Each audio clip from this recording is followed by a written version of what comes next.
Christos, founder of the Microfilter King machine, and today we're going to show you how to use this great machine to filter your cooking oil every night, which will then give you really phenomenal food. And this demonstration right now, we're going to break it in different sections. This is what you get when the machine comes to you. It's completely ready, all ready to filter. Filter pad is already inside the filter rack and ready to start filtering. But before you start filtering, you want to open it up and you want to get from the inside the gloves that we have. We'll give you a nice long pair of gloves that are rated up to like 500 degrees so you don't burn yourself. The filter rack, which catches the big breadcrumbs, that comes with it. And then we also give you one of these, which you probably are very familiar with it, to unclog the fryer if it starts to clog on you. And then if you look inside, we also give you a scrubber that has a scraper, so that way you can keep things clean. Let me keep this outside for right now. And then inside here, what you're going to see is that we have the filter rack.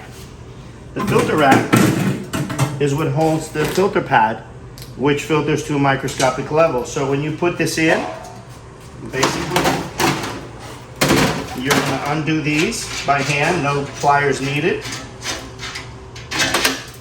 And the filter does go rough side up.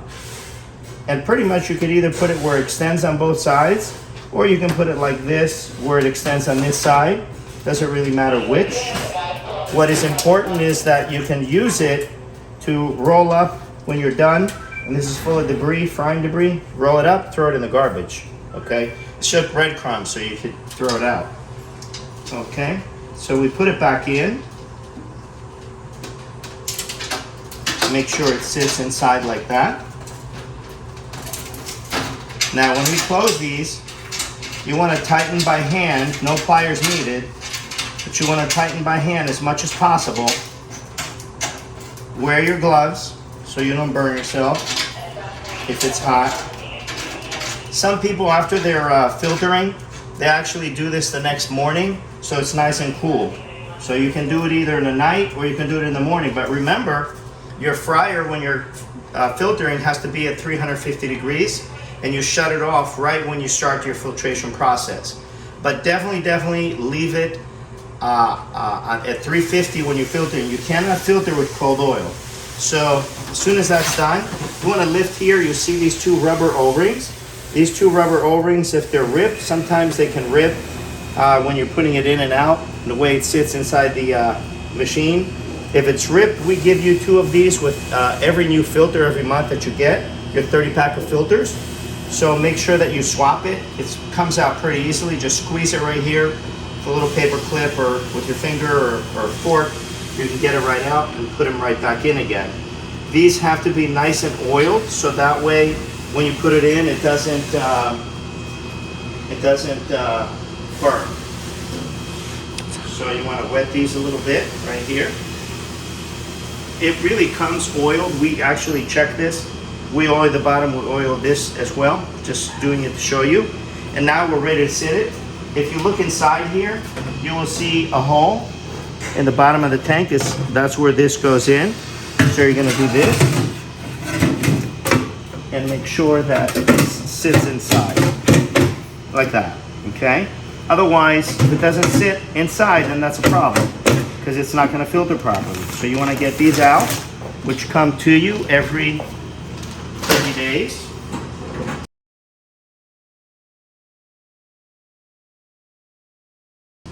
All right, so now we're gonna put the screen basket back and we're pretty much ready to start. Now I wanna show you some features about the machine so you know different things. For example, little latch right here. So this closes and this seals if you want to transport it somewhere, okay? This has a little latch, so when you go like that, it stays, okay? We got wheels that lock if you wanted to lock it in place.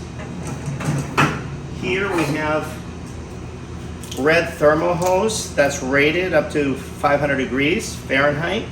which will protect you because this will get very hot from the hot oil that is 350 degrees.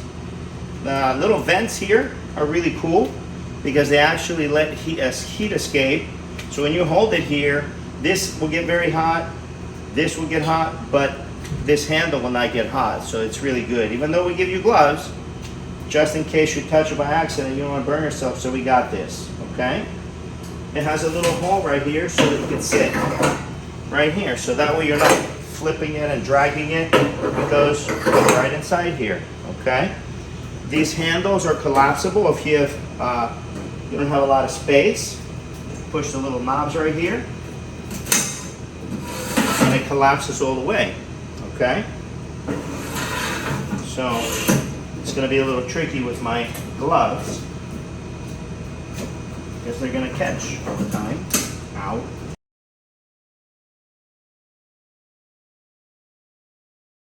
So as long as these hook up, then you're good to go.